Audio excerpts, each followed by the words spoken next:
believe we have kicked off. We are recording. We are live. Hello, everybody. We're going to give you a few minutes just to let everybody get settled in and joining in. We've got quite a few people registered. We're just gonna, kind of talk a little bit with Eric, get to know him. What's up, Eric? Doing well, Brad. How are you doing today? I'm doing great. I got to go to school to see my kid. It was observation day. He's in preschool, every time he comes home and we ask him what he did for work or for school, he tells us he does this one thing, this one activity that is literally just playing with little knobs. And so we're not spending cheap money to put him into a Montessori school for him to just play with knobs. Yeah, So it was nice to see that that's not all he does. It's just all he tells us. Good way to kick off the day. absolutely not. Yeah, not the best reporter of activity, those preschoolers. Dude, he doesn't want to talk about it. I'm like, you're so stoked about this. Why don't you want to talk about it? What's wrong? Yeah. Got some more people jumping in. This is great. For those who are a little early, I figured it would be kind of cool to tell you a little story about our sort of unofficial mascot, if you will, which we have named Roach Clippy. Eric, can you hold it up so we can show folks what Roach Clippy looks like?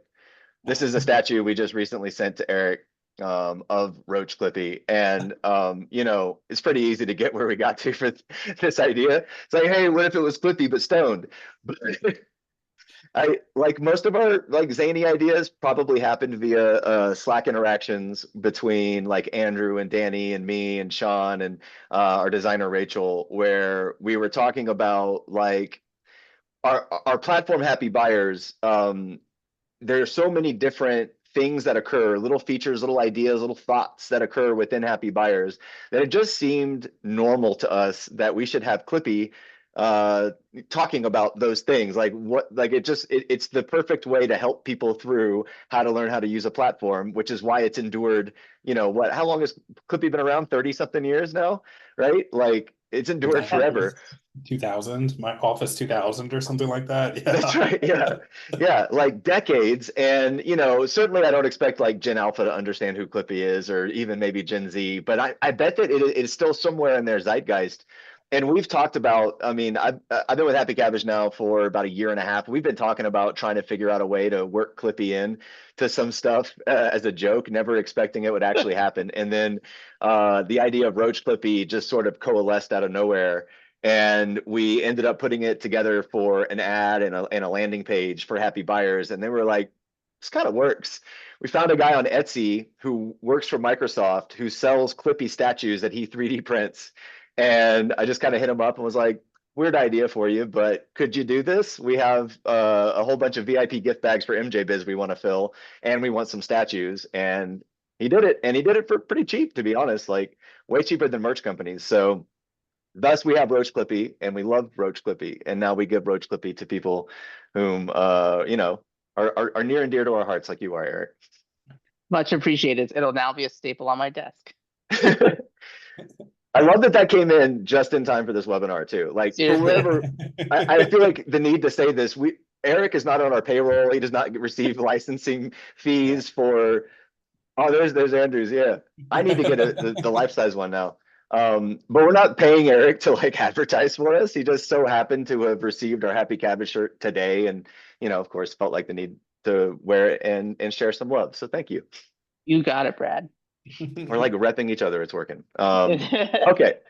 Well, I think now is probably a good time for us to kick off our webinar officially, rather than just talking about stoned Microsoft characters. So, hi everybody, welcome. This is a series that we're going to be doing every few months, where we're actually bringing in people who use our platform and are specifically in the buyer's role at cannabis retailers. What we found is that there's just nothing out there, at least easily findable or easily accessible, that helps buyers figure out how to do what they do, how to improve their role, how to make better decisions, and ultimately impact the business so that there's more cash flow. And because that doesn't exist, there's no one better to talk about it than buyers that work with us. So we're going to be featuring some of our customers along the way. The first up is Eric Halpern, who is the director of procurement or pricing and procurement, sorry, at Fine Fettle, which is an MSO that is out on the East Coast. They're in Georgia, Connecticut, and Massachusetts. Did I leave a state out? Is there 4 states? Yeah, 3? Got it. All right, sweet. And Eric is overseeing, procurement buying for all of the stores and the entire organization. So thank you so much for joining us, Eric. Welcome. You got it. Thank you, Brad. And for those who don't know, Andrew Watson, I guess he's here on my screen, is the CEO of Happy Cabbage. He is one of the biggest brains in data science I've ever had the opportunity to talk to, and loves sci-fi. So if you ever want to get this guy on a conversation where you just are constantly being informed, talk to him about either of those subjects, and he's got your back. I'm going to kick it off to Andrew and Eric to handle the conversation from here. And then just so you know, we're going to also host a Q&A segment near the end. So this conversation will go about 30, maybe 45 minutes, depending on how deep they get. Along the way, at any point, you can submit questions via the Q&A function on Zoom. So please feel free to send us questions throughout the way. I'll be banking them for the Q&A session where we can hopefully address all of them or some of them, depending on how many we get. And we also may launch some polls along the way. Don't know if we will or not. We'll see how the opportunity presents itself. If it does, we'd love for you to participate on that. So just keep an eye out for it. Okay, so no further ado, I'm going to leave you with Andrew and Eric. Have fun, guys. Thanks, Brad. Thanks for kicking it off. Hey, Eric, how's it going? Good, Andrew. How about you? It's good. Okay, cool. So what I want to do is like first lay it out. One thing we deal with when we're talking to like a bunch of different retailers is people organize and structure the buying role and the buying goals very differently across various different organizations. So what I would love to hear from you to just kind of like set the baseline is, what are you responsible for in terms of not just like the day-to-day tasks, the goals, but also like the outcomes that you help ensure make happen, right? At Fine Fettle overall. Absolutely, Andrew. So I think a little bit of helpful context is where I started. So started in 2019 with Fine Fettle, opening up our second store in Connecticut and Newington. At that point, we had 1 store in Willimantic, 1 store in Newington, Connecticut. Medical market, only 4 vendors. So a fraction of the vendors that most markets have. So working in 1 store, working with 4 vendors, there's some purchasing going on, but not a ton of crazy amount of relationships or data to work with. Fast forward to now, working with 8 stores in Connecticut. It'll be 9 next month, 2 stores in Massachusetts. We have 3 locations in Georgia. So I am responsible for managing the inventory levels across all these stores at the category level, working with our retail buyer, Dan, at the SKU level, vendor level, overseeing how pricing and discounting affects our margins on the other end, making sure that we can meet our revenue goals with how we're bringing things in with cost and price. Simple math equation, but there's a lot of work that goes into getting those certain costs and those certain price points. So I'm ensuring the health of the cash flow organization by making sure each vault in each store has the right amount of inventory at the right time. So we're not carrying too much where we're overstocked and sitting on inventory that's dead, not too little where we can't meet revenue goals because of it, just trying to find that sweet spot. And so basically in charge of making sure that the stuff that the thing actually sells, the stores actually sell, are on the store or on the shelves at a correct time when the customers are coming in the door to buy the thing, but they're not sitting around forever so that like you have a bunch of cash on the shelves that you can't turn over effectively. Absolutely. Yeah, I mean, inventory. No, go ahead. Inventory is the biggest investment that a company can make. And so getting it right every single day is truly critical to ensuring success. Yeah, so let's actually talk a little bit about that in terms of getting it right is critical to ensuring success. In your mind, what are the largest blockers to the average organization, if you're kind of generalizing it, getting it right? Like, what are the things that prevent you from being able to get it right? When, a lot of folks, in the most simplest way to think about the problem, it's, well, weed sells itself, right? I purchase a bunch of pre-rolls, vapes, flower, edibles, I put them on the shelves and then they sell, right? Obviously, like it's not that simple, but like what do you like what are the things that make it not that simple, essentially? Absolutely. So I think a lot of it comes down to data integrity in the point of sale. Depending on who the retailer is, there may be one or a group of people all entering data in for new product entries, building new categories, new master categories. So if the architecture isn't set up right in the point of sale, the downstream effect of that, it just becomes impossible to manage. So for example, I started with just managing our Connecticut stores. Massachusetts was separate. When I took over Massachusetts, I had to standardize that data, that product catalog. So we knew a vape cartridge 1 gram in Connecticut compared to a vape cartridge 1 gram in Massachusetts was the similar category and should be able to be looked at similarly. So having the correct data architecture in the point of sale, and then on the other side of that, having, I don't, like I said, I don't work for Happy Cabbage, but we're here to talk about tools that work.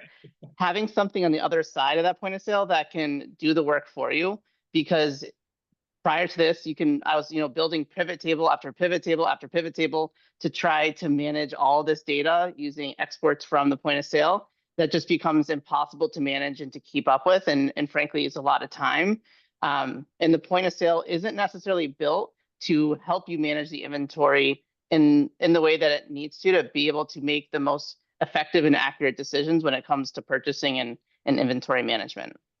Got it. I appreciate that. Yeah, I mean, 100%, right? Like that's one of the biggest things that we saw overall was the data, even once you've gotten it like really cleaned up and architected correctly, which is a big if, right? Just the sheer amount of it that is required to get to accurate run rates, to get to understanding really quickly how much supply you need at a store level, SKU level, brand level, category, whatever like that level is just like it's a huge amount of information, right? Can I ask it like because you also experience that giant store scale up, right? So you're at what point in time on that store, like how many stores would you say you were at where you really started feeling like, you know, like it is starting to where you're starting to lose the transparency of being able to get ahead of putting the right inventory levels on the shelves to make sure the cash flow was moving at an appropriate level?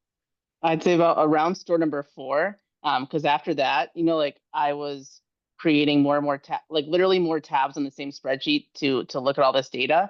And especially taking over Massachusetts, where I went from 4 vendors in Connecticut to I basically established and maintained 40 vendor relationships in Massachusetts. So being able to look at that market, which is just so different than the Connecticut market, we're selling the same thing, but the process to get those same things is wildly different. In Connecticut, we have a few more vendors now, but still very set amount of vendors with set delivery schedules, with set product availability, with set costs. There's not a lot of creative things you can do in building a menu in Connecticut right now. Versus Massachusetts, there's this tremendous amount of supply from a great amount of vendors hitting all different categories that don't necessarily even exist in Connecticut. So being able to find the right mix in Massachusetts, but also be able to manage those relationships and the data at the same time as Connecticut, where we have more stores, but less inventory to choose from. In absence of having tooling that's helping you figure out that mix and figure out the demand, how do you do it? Pretty much pulling transaction data and just scrubbing it clean, getting it organized the best I can, and honestly, a bit of shooting from the hip, and just trusting my gut, and trusting the data I have in front of me without really truly having the full picture in front of me to work with. Got it. And then talk to me about time, at that 4 stores to try to get yourself to a place where you were comfortable with, and then we're not even talking about 11 stores, right? Just even like starting on that scale up where you were like, I feel like this is good enough. How much time in terms of exporting, data aggregation, pivot tabling did it take to get to that level? I'd say 30 minutes per day to get every spreadsheet set up for the day. And then, the ordering process from a vendor, depending on their amount of inventory, could vary from 30 minutes to 90 minutes, sometimes 2 hours, going through each SKU, going into our point of sale, basically doing back of the napkin run rates by looking at transaction history on that package, on that product, and then trying to sort of keep track of the category level information that, again, it just was not accessible in our point of sale at that time. Just trying to figure out, looking at costs versus units, trying to, again, try to look at velocity over time and anticipate what that could look like going forward by looking backward. But the backwards look is just so limited because there isn't enough time to really look at those trends. Yeah, 100%. And can you ask you, like, in that process, at times at which any mistakes or any things or any times where you got it off, what were those downstream effects that would kind of bubble back up that you normally get from, like, either the bud tenders or the GMs or the customers, or like what were those, like, symptoms of the Absolutely. problem? Yeah, absolutely. So definitely sitting on too much inventory of one particular SKU that, just from my little bit of data analysis, seemed like it was going to be a good investment, and then you find out it's not, and now you're dealing with discounting it and marketing it and trying to find a way to move it, because there's nothing worse than inventory getting dusty in the vault. Especially, I try to target 14 to 21 day supply for each SKU, so that our standard net 30 terms, we're meeting those terms and have already turned the inventory, made our cash back, and ideally made a good profit on that investment. So, being able to manage that across so many stores and so many SKUs just becomes a mountain of data to wrangle. Yeah, 100%.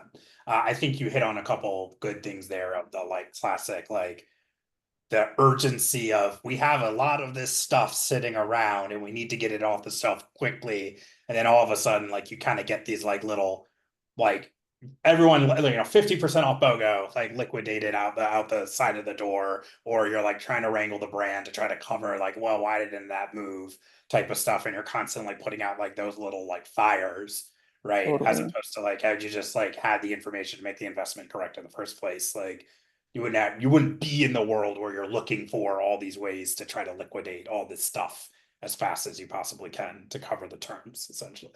Absolutely. And it's not good for anyone that happens. It can ruin brand integrity if we're carrying a brand and it's consistently on discount or special because we just have too much of it at every point in time.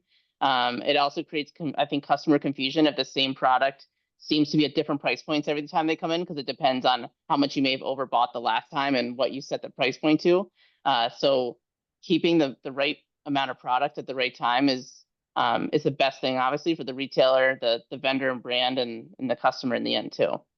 Got it. Wow, that's awesome. Or I would say, sorry, like, I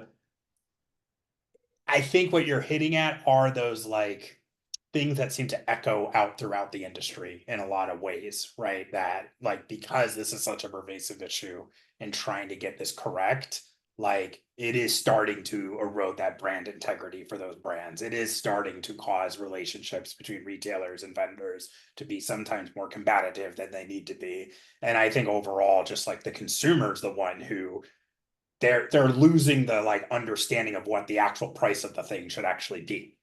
Yep, Right. absolutely. And they're losing, they may lose trust in a vendor if you don't have the thing they love in stock consistently.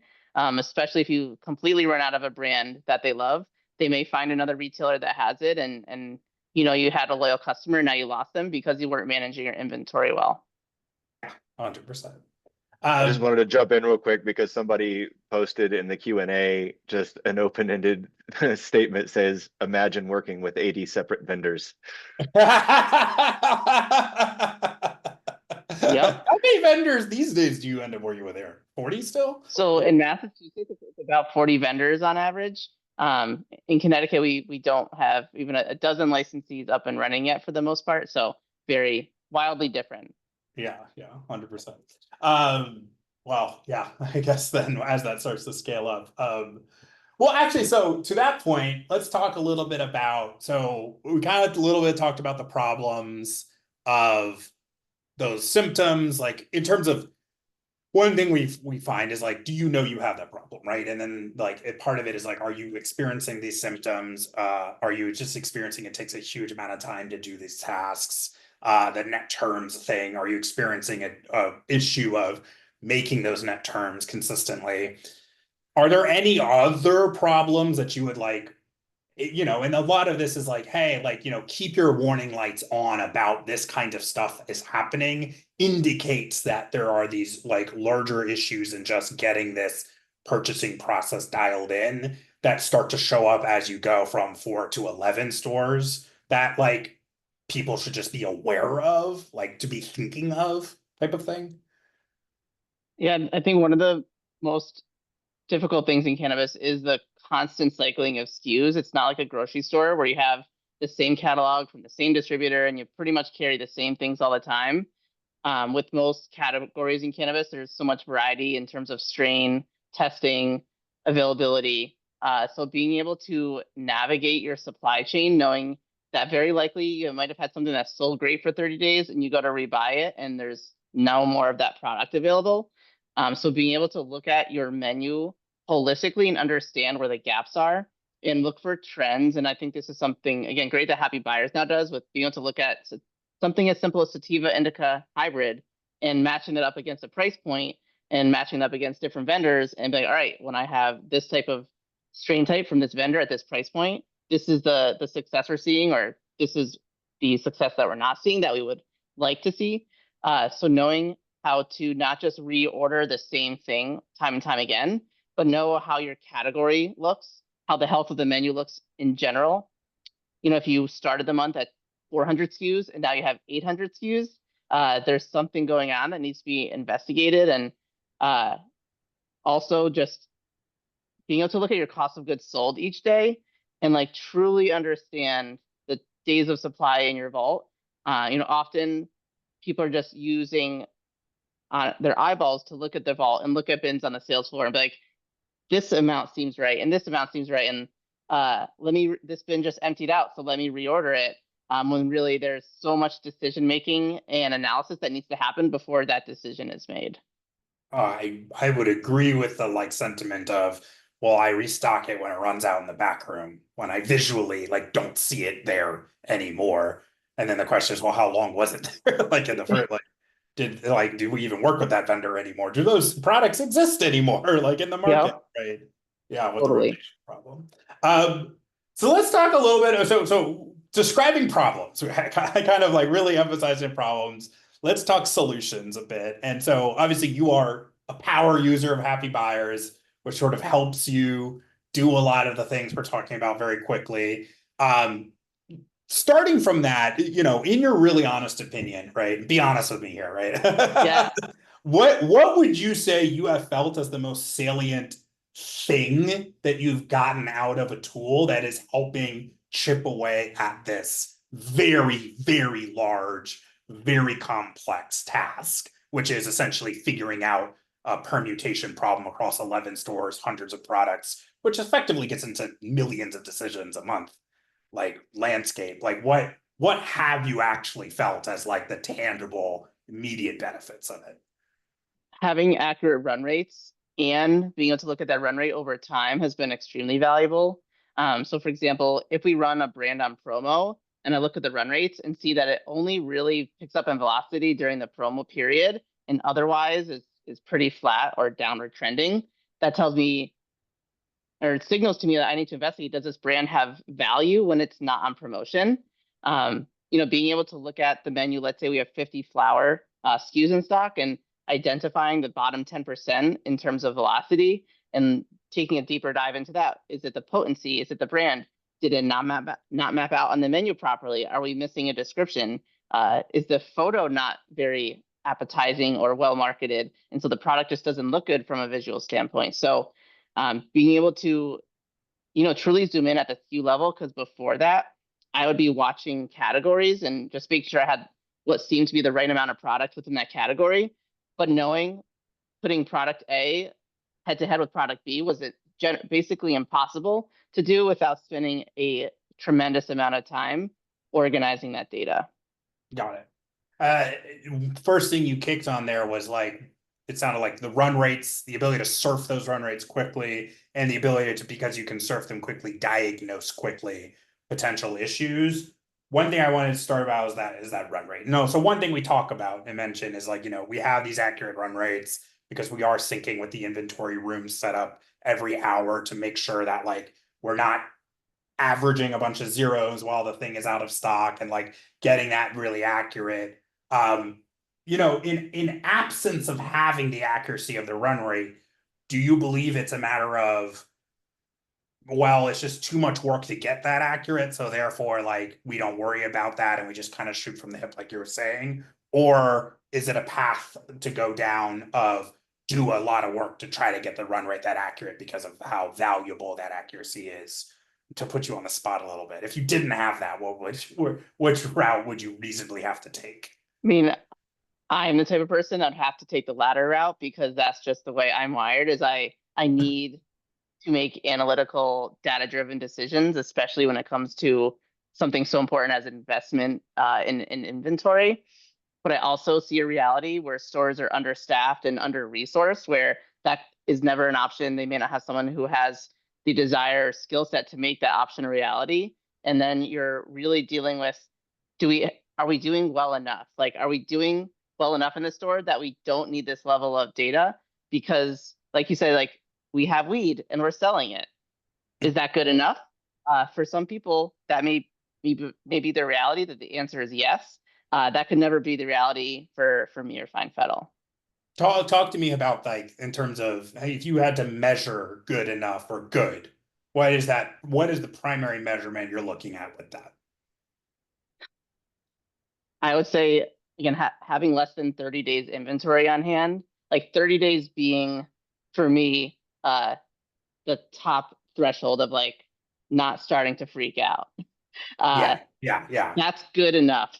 Yeah, because if you're just saying on the net 30, if you're running net 30 with a lot of folks, like if you have more than 30, you can't pay them back, right? Like at the end Yeah, of the day. exactly. Like there's very little wiggle room for error when you're inflated to that point. Yeah. And you're likely causing you may be causing physical inventory implications on the stores carrying too much inventory. And I think that's another important thing to bring up is, I'm sitting here in a chair working on these numbers. I'm not in the vault handling the intaking of the products. And I used to be when I worked in the store, but I'm not anymore in handling the intaking of the products, the physical organizing of the products in the vault.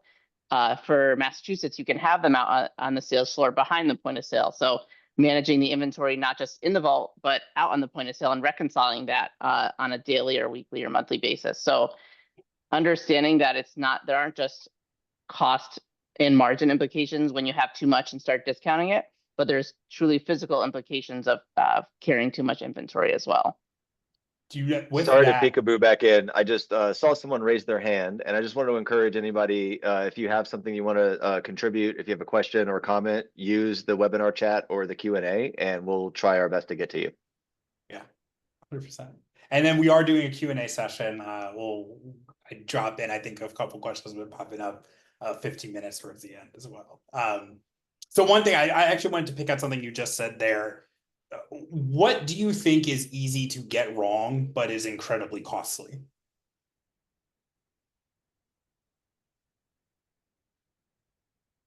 I think knowing, everyone knows flour in most markets is going to be the bestseller. As pre-rolls as another little addition to that, vapes and then edibles. Assuming, sorry, my headset's a battery low, so let's see if I can make it through the end of this.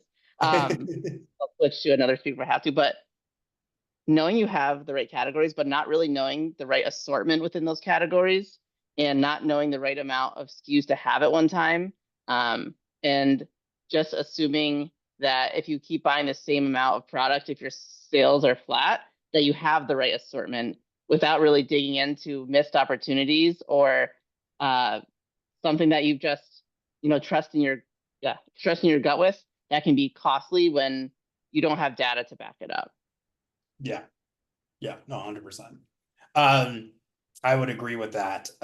In terms of, it's easy to say I have X amount of dollars and I sell Y amount of dollars and therefore I'm good, right? But the reality is that when you and we've done some data on this, when you start decomposing that, like something like 20% of the stuff hasn't moved in the last week at all. Yep. Right? Yep. Like 60% of the stuff moves less than a unit a day.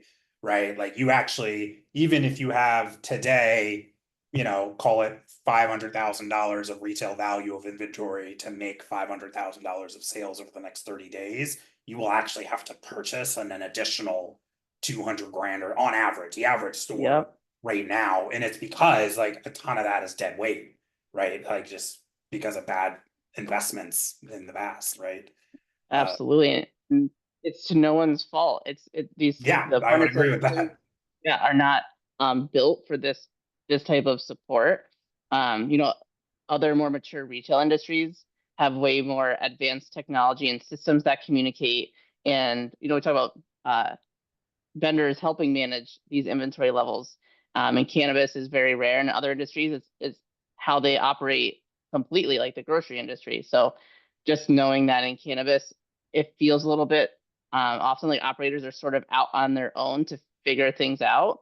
And that's when leveraging tools like this can be so critical. But you are solving a problem that like you said, some people don't even realize they have. Yeah. Talk to me. Okay, so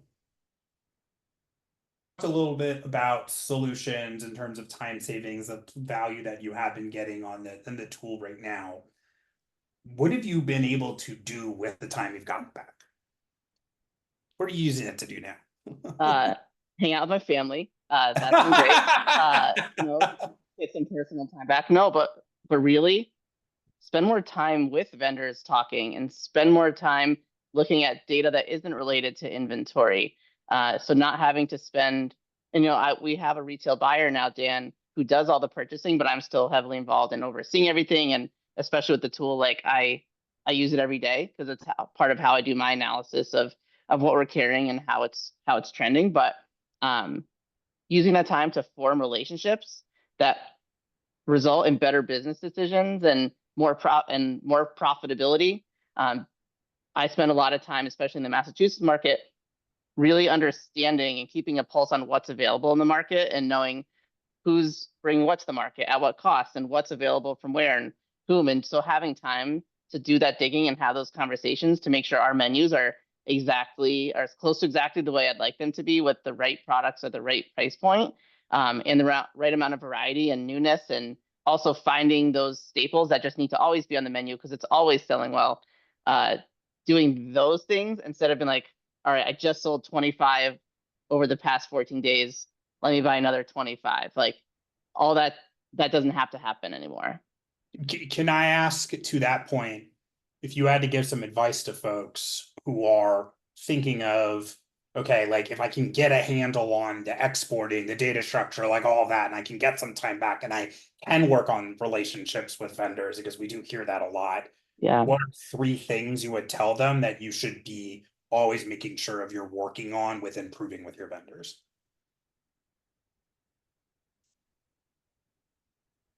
I would say, in more mature markets, knowing that a lot of what you're looking at on menus is negotiable. So taking the time to get to know people, get to know the products they're selling, get to know the value proposition of those products. And, this is a competitive market. So frankly, you're going to have to put product A against B against C, or brand A versus B versus C, and decide which to carry, because there isn't enough shelf space to carry every brand or every vendor that's available in a mature market. So that's one thing. I'd say more time for competitive analysis, knowing what your neighbor is selling. There's other tools that can, of course, help solve for that sort of data. But again, it's a very competitive industry. And so being able to research what else is out there, and maybe there's products on menus that you didn't even know existed. So now you have time to go reach out to that vendor and brand and learn about what they're offering and see if it's something that makes sense for your store. Lastly, that we're still, and we're always trying to find ways to engage our store staff in getting feedback from them, because all we do is look at numbers. We don't hear from the customers or necessarily our budtenders enough about what they're hearing about products and seeing about products. And we can look at run rates all day and night, but in the end, that's still not the full story. So being able to take time to connect with your teams, gather that sort of feedback, and implement what can be leveraged and what's actionable, to make sure that purchasing decisions can't just be based on data, but it has to be validated by data, is the way I like to look at it. Yeah, no, 100%. I would definitely agree with there is a lot of the construction of a good menu comes from that on-one relationship with vendors to get the good offerings, right? Yeah, To kind of control your own destiny, right? And I think to your absolutely. point, like a lot of folks just think, well, this is what's available on the market, and I'm going to try to put everything I possibly can on the shelves because I want to give consumer choice. And it's just like it comes back to these like symptoms of, because it's so difficult to just aggregate all this data across all these stores to come up with decisions, you have to fall back on these like simpler ways of doing things, right? Which, Yep. and then, And yeah. and I keep giving the grocery store example, but it's not like we're leveraging brands that are necessarily well known or have a lot of visibility to consumers. So it's not like they're coming. Most consumer, I shouldn't say most. I don't have data, but I feel like a lot of consumers are coming in not knowing exactly what they're looking for, and especially not knowing a brand that they're looking for. And I find with edibles and gummies, that's the nuance where there's absolutely some stickiness to people. Just they find the product or brand they like, they stick to it. But someone who's using an inhalable likely may prefer a couple brands, but is honestly looking to try something new, and trying to find a new strain or a new terpene combination, new packaging, the things that can drive a consumer to choose one product over another, are just so different than other industries. Yeah, 100%. We'll got a couple last ones here, and then we'll open it up to the Q&A. But looking forward here, what's the next thing that you're excited to be? What's the next time-consuming task you currently have still that you're excited to be able to hand off to a tool like Happy Buyers potentially to give you more time back to do the things you were just talking about?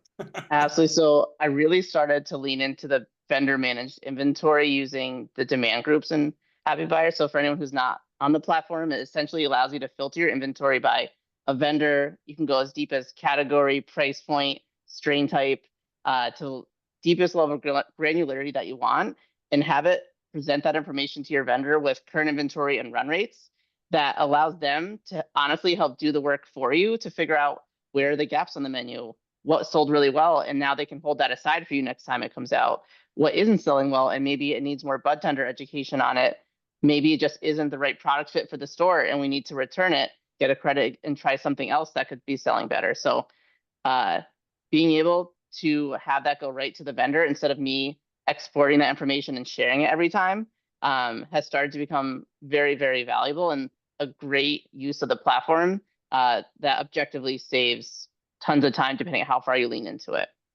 Thanks. Yeah, that's a pretty recent addition that not that many people are aware of and have been leveraging it. And we're really excited to see more folks use it and get more feedback so that we can iterate on that even further. So awesome. And then last question before we open up to Q&A, similar things. If you could tell 3 pieces of advice to someone who said, "Is my day one being a purchaser for a 10-store cannabis retailer, 15-store cannabis retailer, whatever it is, across state lines," what are the 3 things you would Oh my tell gosh. them as pieces of advice? Yeah. And they're a retailer that's been open and has had to been yeah. what I started in the beginning with that catalog cleanup has got to be a top priority. If you have lemon skunk flower 3.5 gram and someone else puts it in as lemon skunk FL 3.5 gram, you now have 2 separate catalog entries for the same product. You're never going to consolidate that information. You're never going to understand the actual run rate and inventory of either of those products. So it's a huge task to wrangle, especially when you have that many stores, especially if each store is managing their own catalog, which may or may not be the case depending on how the point of sale platform is set up. So aggregating and normalizing and cleaning up that data, because nothing else matters if you don't have that done. Second thing, I'd say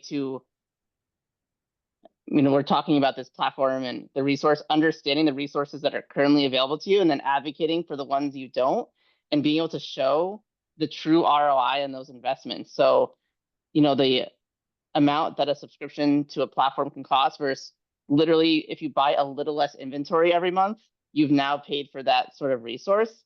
So just like knowing that the company will be more profitable and have better cash flow because of a tool that you're using. And lastly, especially if you're new to the industry, reaching out for help. I find LinkedIn has become a really great platform, or there's a great collection of minds and thought leaders, and knowing you're not alone and the problem you're having is likely being experienced by thousands of other retailers. And so something that you may be trying to solve could very well already have a solution. So searching for solutions instead of just trying to build them all yourself, which is something I'm very guilty of, trying to, create my own solutions. But in the end, there's a lot of time that goes into that, and time is money, and that's less time spent on other tasks. So never being too proud to ask for help and try to figure out what has worked for other people and could it work for you. Yeah, that's awesome. So data governance, being able to be okay with tools and helping, and being able to articulate the value of tools helping, and then just more broadly asking for help from the community, right? Yeah. Like just overall. I would heavily agree with that. Like that's awesome. Okay, cool. We're gonna open up some Q&A. I see some folks have already placed a few things in the Q&A thing. I know Brad, you've been looking at it, like Yep. shooting it where, yeah. I've got a good flow of these questions. So in order of topic, proximity. Let's start with, what criteria do you use to determine what vendors to initially bring in? Great question. Man, I'm going to start by saying product assortment. Do they offer products that fulfill categories I already sell, or are they filling a gap or a niche that doesn't exist on my menu? So knowing, is this something that is going to be a value add to the menu, or very likely kick out another vendor or replace another vendor's products? So then understanding, what does cost look like? What price does this product command? What margins can we gain on that product? Is it sustainable? How do they sort of format marketing and promotions to co-market, do promotional opportunities together, versus just a vendor in a silo sort of eating every gross margin dollar that's discounted? And for me, a lot of my personal time is spent trying to understand, what is the consumer looking for? Is this a brand that the consumers aren't searching for? Is this something that has a positive reputation in the market? Yeah. I mean, I could go on for way too long about that one question, so I'm going to stop myself there. How long does it take you to evaluate a brand on that criteria? I mean, is that stuff that you're able to just sort of intuit pretty quickly in a conversation, or are you doing a lot of research to get those answers? Yes, no, both of the. No, I think part of it's intuition, and it just comes with time. And honestly, working with brands and vendors that are very transparent about their products and about the pain points that their products do experience in some stores, in certain geographical locations, with certain socioeconomic average statuses of the type of customers that are coming to the store. In Massachusetts, we have a store in West Springfield and a store in Rowley in the North Shore of Massachusetts, and same state, but very different competitive landscapes, very different type of products the customers are looking for, different price points work, different, lots of just differences, even though they're both within the same state. Yeah, we've seen in some of our past data with the marketers platform major differences within neighborhoods. You know what I mean? Like some of these stores that just are separated by only a few streets, but in California, you can have a wild difference in just a short amount of space. So, so this is a little bit of a follow-up on that, sort of tangential. In your opinion, how many SKUs should be on a menu? I know you mentioned something earlier from like going from 400 to 800 is an alarm bell, but I'm sure this is probably subjective by size. But is there an amount that makes the inventory and purchasing process unmanageable? Like what's that like range, I guess? Yeah, I mean, to me, above 400 to 500 just becomes unmanageable. It's just way too much assortment, and most customers don't need that many choices to find something they're interested in. And then what happens is you just have a bunch of products, all with low run rates. You're working with a lot of vendors to get a lot of products that nothing is moving all that well. So that's, I'd say, the magic number in my head is above 400 or 500 is just going to be impossible. Yeah, I Yeah. will say one thing we see in the data also to that point, and just to the point of like how pervasive these issues are with like how hard it is to do this job. um, as stores get more volume and get larger, what we notice is their products don't sell faster individually. Their Mhm. menus just get bigger. And so essentially, like you have all of these really low run rate products. And it's because it's hard, like we were talking about, it's hard to know the true run rate, and it's easy to make these like bigger bets if you sell more on these new brands or, you know, a new product line or something like that that just might not move, and then you're like stuck with 6 months of inventory of like an all-in-one vape. Yeah. And uh, and and like one thing with that is this industry shifts so quickly that the cost you buy a product today and the price you have to price it at for a goal margin, which for most I'd say keystoning is very common industry. So taking the cost and doubling it for your price a month from now, that may not be a competitive price point anymore. yeah, So if you overbought it, you are literally going to lose money on it, or lose margin dollars, and potentially, in the worst case scenario, actually lose money on it if you really can't move it. So being able to Yeah. stay small and nimble, and pivot is imperative to success. yeah.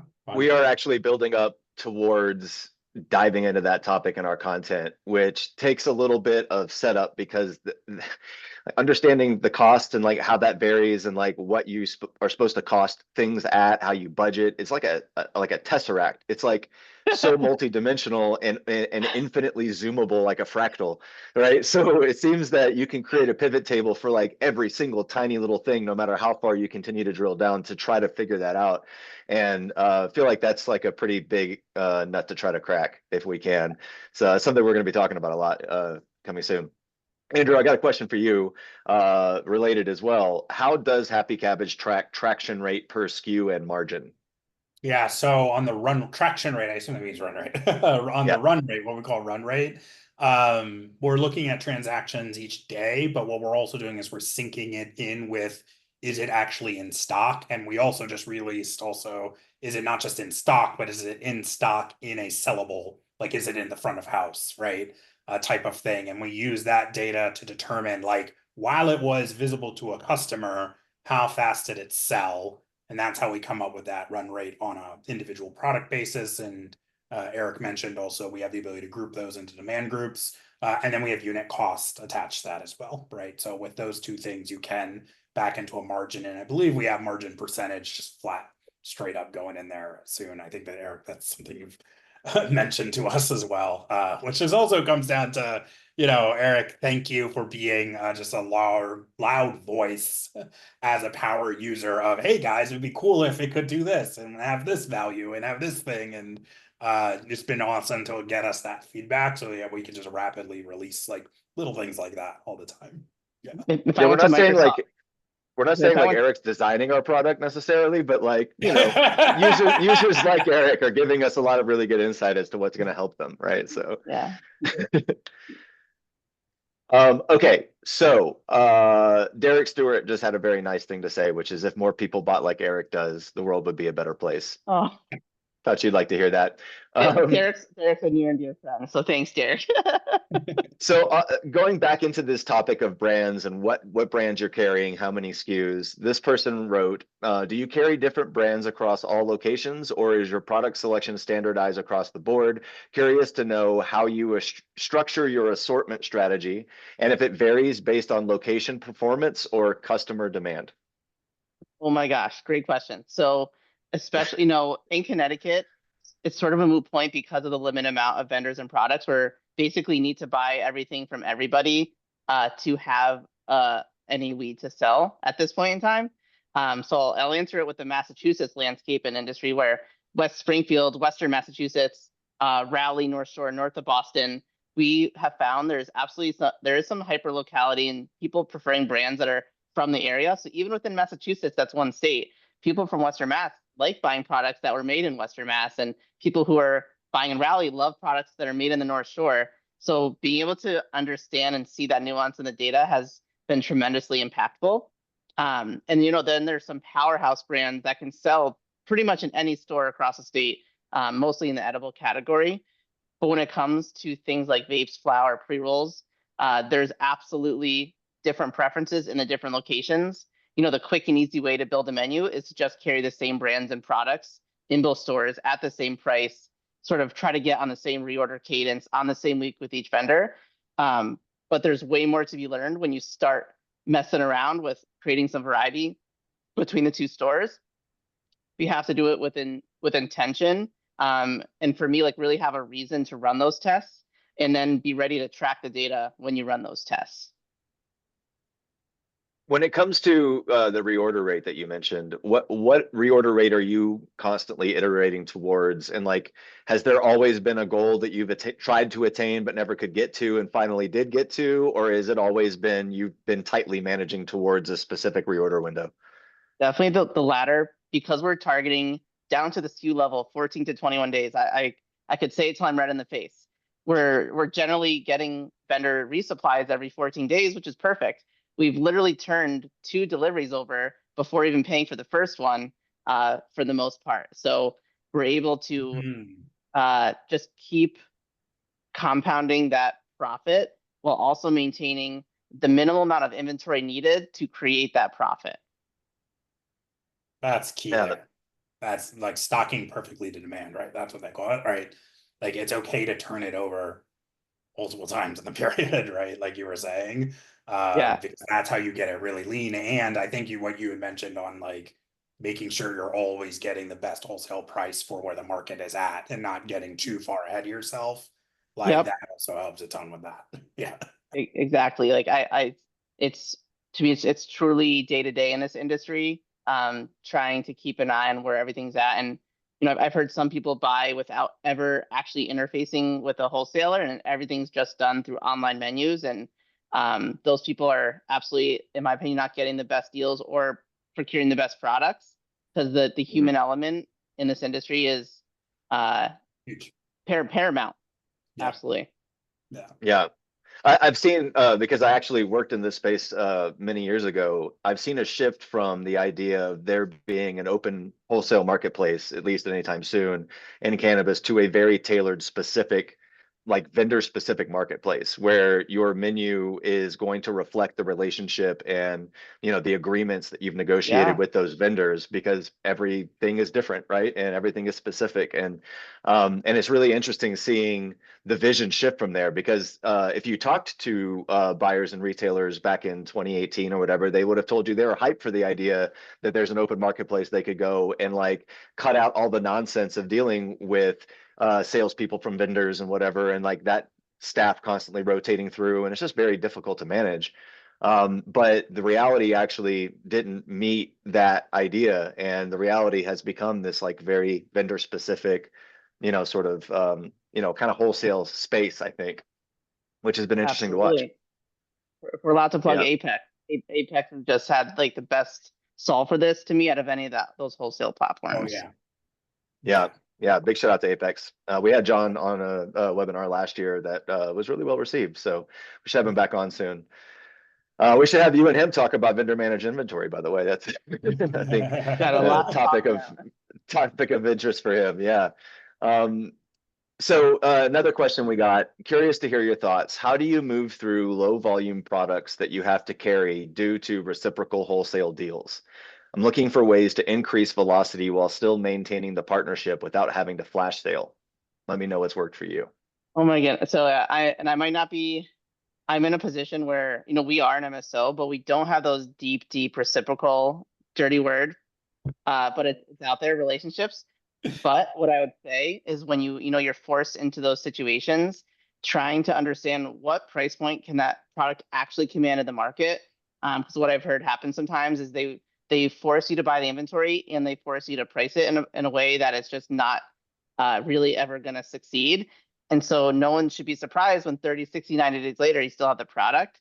So I think working with them to figure out what has the best chance for success, and frankly, presenting data to them of comparable products, SKUs, price points, and what those velocities look like, to make sure that you're not just taking something on for the sake of taking it on. That takes time and effort and relationship building, but I've got to imagine that it is worth the time investment. In the end though, if you have these slow moving products, lean on the vendor who sold it to you. Do they have marketing assets? Will they do a margin split? Will they cover all the margin loss if you have to discount it? Because really, you have it in the first place because of them. So understanding that every business has different needs that have to be met. But in the end, it's your store and your inventory. So you really have to drive the train of how we're going to move this thing out in a way that's economical for everyone involved.